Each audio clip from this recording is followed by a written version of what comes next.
Okay, the next thing I wanted to talk about was the Dave Chappelle stand-up. Now, the Dave Chappelle stand-up aired right after the Jake Paul and Anthony Joshua fight. I believe there was a little ad that said that Dave came out and said that, after the fight, I'm gonna be doing a special. So, special came out after the fight on Netflix, obviously, and this is the fourth, fourth or fifth stand-up that Dave Chappelle has done with Netflix. And honestly, it either might be my first or second favorite one. The OJ joke one, whatever the OJ joke one was very very funny. Was that Sticks and Stones? That was the first one, but whatever.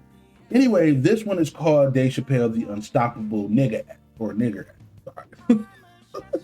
Okay, Unstoppable Nigger Act. So overall, like I said, it was pretty good. I think this has solidified Dave as a comedy genius. I mean, people were saying it before, but I think like him, the way that his stand-ups is different. He don't just tell jokes off rip. Like the jokes are relatable or they tie in, and like he gives you a history lesson, and like this one like is full with like conspiracies that sound a little believable, but like maybe a little out there, and there is some wrong in here. Not wrong in here, but like this isn't a perfect stand-up because like I feel like Dave is long-winded with his jokes sometimes, and like when he was doing like the when he was doing right there. He was doing something. What was he doing? He was doing talking about the puff thing. I feel like he was just a little long-winded with stuff. Or no.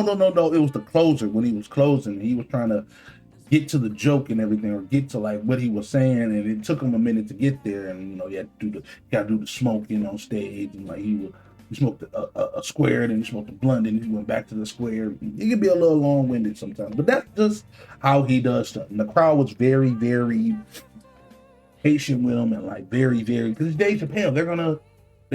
That's his stick. That they love that. That's the thing about him. Now, I did a podcast, and I did listen to some other people's criticism on it, and he is still on the trans joke. And I'm not here to say, you shouldn't make trans jokes. I believe that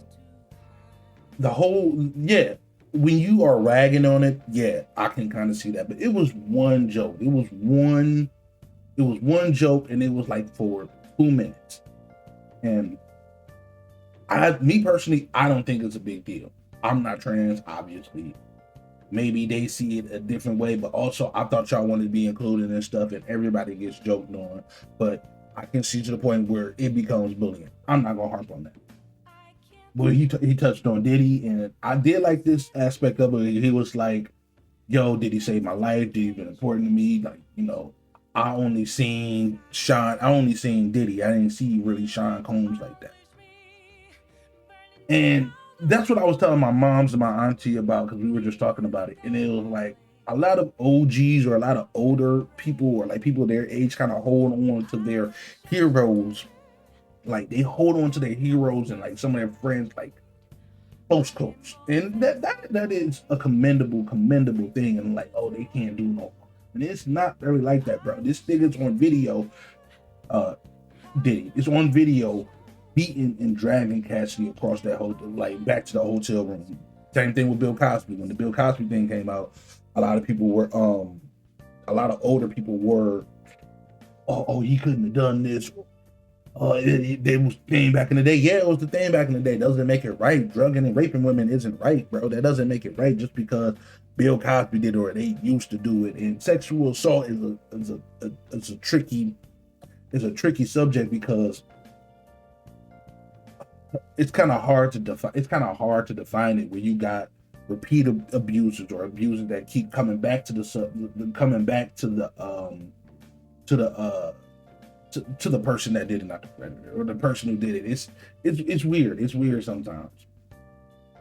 But going back to Dave Chappelle stand up, I thought it was very good. And one thing that he did do was like tie a lot of stuff that he was saying in the beginning together. Like the special is called the Unstoppable Nigga Act, or it's basically a play on the words of the Man Act. where it was this boxer called Jack Johnson, and he used to knock all these people out. And the only way that they could stop him was to make a law where he was having relations across states, and they found a way to like stop him like that. And he was convicted of that, but he was on the run, and he ended up passing away with that still on his record. And the way that Dave Chappelle ties that all in together is like somehow John McCain and Stevie Wonder tie into that. And it was like he was at Aretha Franklin's funeral with Stevie Wonder, and Stevie Wonder told him to fly to pay his respects to John McCain, and John McCain was against making MLK birthday like a national holiday, and it was so crazy. It was so crazy. But then like John McCain was one of the people who tried to pardon Jack Johnson for the Mann Act, and Stevie Wonder wanted to pay. Yo, it's so much that like tie into that. And then he also was talking about how the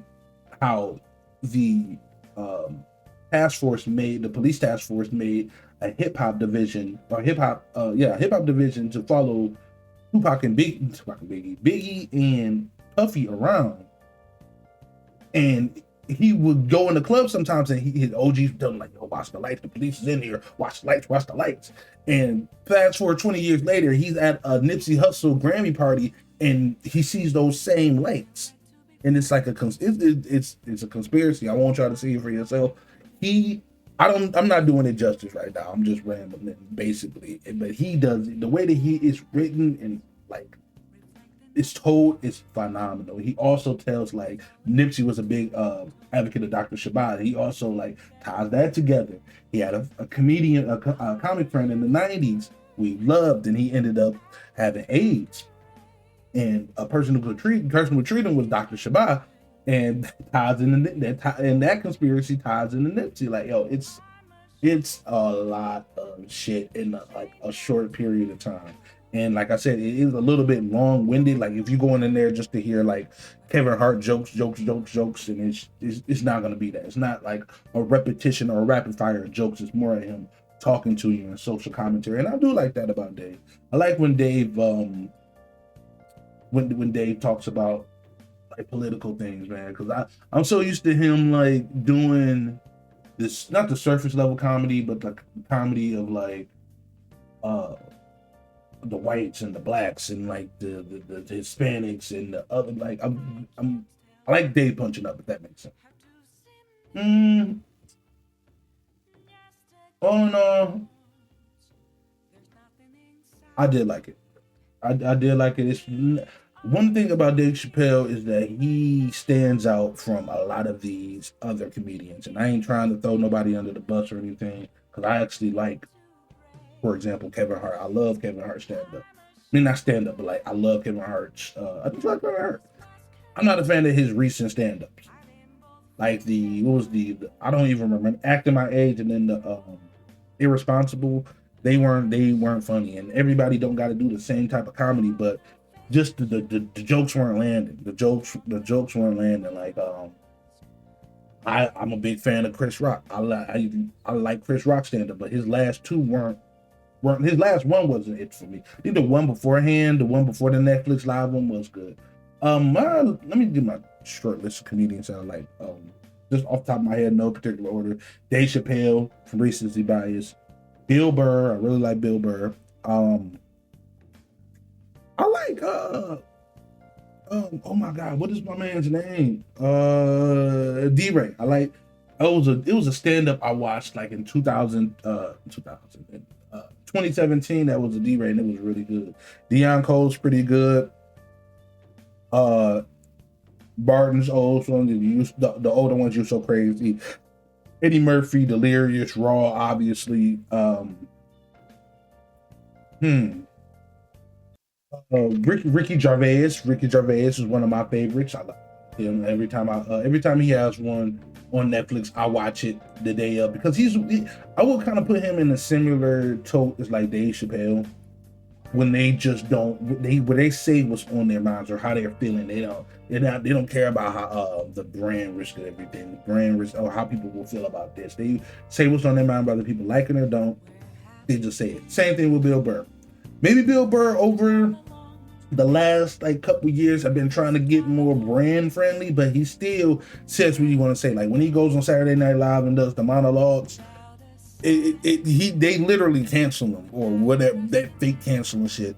They do that fake canceling thing like after he's done, but like, everybody's like, well, he was saying a lot of things that's on people's mind. Nah, I fuck with that.